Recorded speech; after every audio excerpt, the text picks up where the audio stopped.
Could everybody walk through today's video? Today's video, we're going to take this and turn it into this. This is a DIY Fender kit that I picked up from a company that I'm not going to mention any names. And didn't go together the way that it was supposed to by the instructions. There's actually two more pieces of tubing that would have been used for this, but the way that I assembled it, and also using the inner fender, that we're just going to use these pieces here. So let's get set up and I'll walk you through the process. This first step here kind of helps sets where the fender's going to sit, so you want to try to make sure you're as squared up as possible before you tack her up. And I just mean tack it up. One tack there, one in the middle, one on the side, maybe one on the end, to basically kind of hold it there while you build this.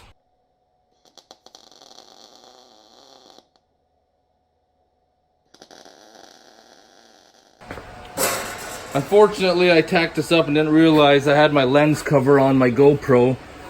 So I'll explain to you what I did is I laid this smooth or flat down on the ground because my table's not big enough, and I kind of lined it up where it was supposed to be. And I put a couple tack welds down there, and then I put a tack weld on the corner there, and then flipped her up and throw another tack in there. She's looking pretty solid.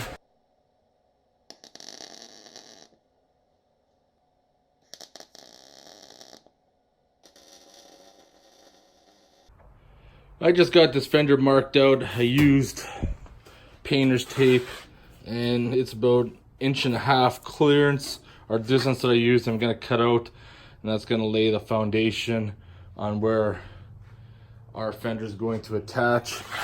I'll also cut this out because I'm going to need to use that as a base.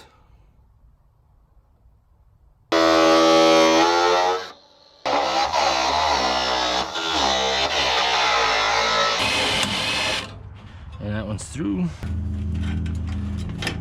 Nope, there we go. I just got the inside fender skirt set in place.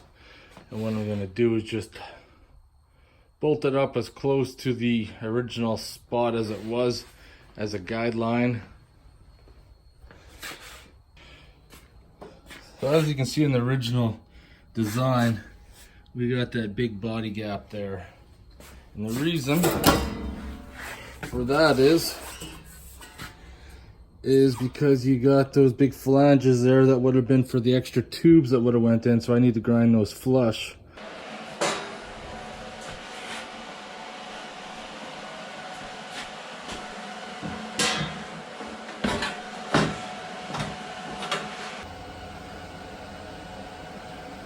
So now you can see with grinding those tabs, got the body lines more flush.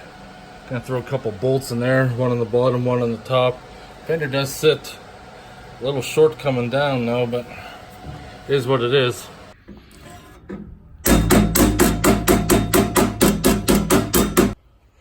This bottom piece is ready to be tack welded in. Use this from behind, sets the level. Had to massage this piece right here. Everything's set up. Need to get this dealt with, and this piece right here. Try to use the old fender to massage it in. So this is just tacked in lightly. Now we need to fill this gap, and the easiest way that I like to do it is just use tape and tape it out, and then lay it out on a piece of metal and cut it out. Now the key is to mark your line, your edge, so to speak, that you're going to be cutting out. And you don't want it to be perfect. You want it to have a gap so you can get the weld in there. And this is the part that's gonna be a little bit tricky, is this piece right here at the end. This is where the fun begins.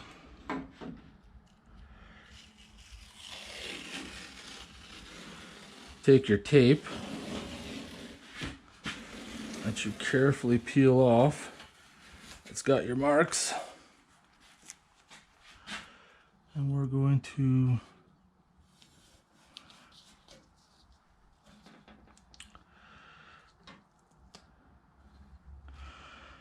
try to lay that out somewhere that we're gonna be able to cut that out. It's gonna be a lot of waste here. I just put some weld through primer on there that should dry by the time we're ready. And we need to cut that out at the line and cut the edge of the tape. Just tack welded that up. Get that welded up. Get this piece fitted up. Get that other piece bent down.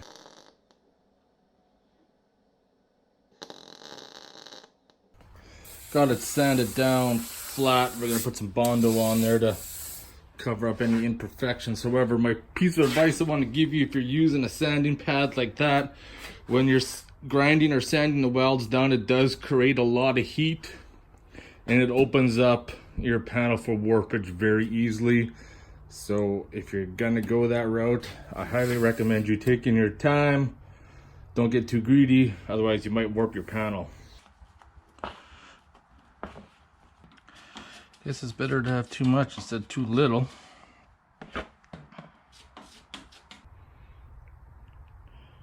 Got that sanded down to where I want it. Used the block sander at the very end.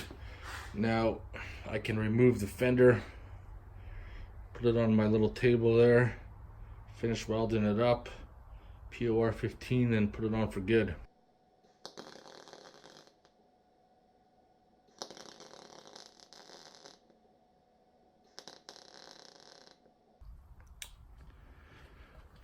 That's all welded up, ready for Bondo, but not gonna do that yet. We're gonna flip it over, do some work on the opposite side.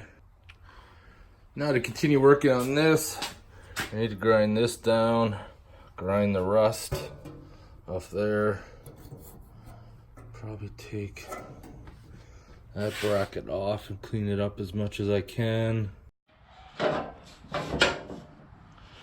Was a little rough in this corner. I had to tap it down. I got a little dent down there I gotta get out afterwards. This is where my end product's gonna be, so I need to trace this portion out and then cut it shorter.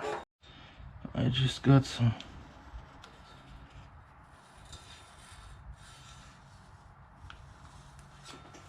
tape on there to trace the outline.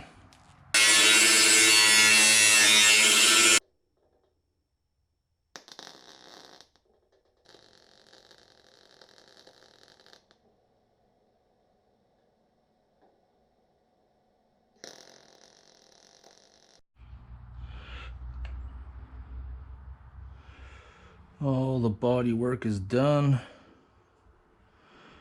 I am just sealing off the seams now.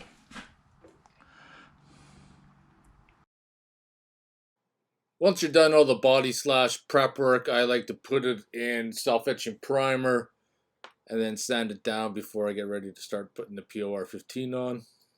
And then here's the fender with a POR 15 coating, ready to get reinstalled and then get a finish of whatever you like. While you're doing all this work, it doesn't hurt to color match the inside of the fender well again. Get that all prepped up because you're going through all this trouble. Might as well make it look nice.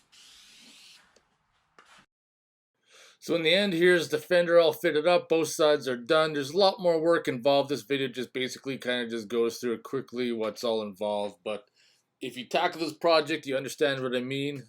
It'll take you some time to get her fit up correctly. I hope you guys enjoyed the video. If you have any questions or comments, post them below. And I'll see you in the next video.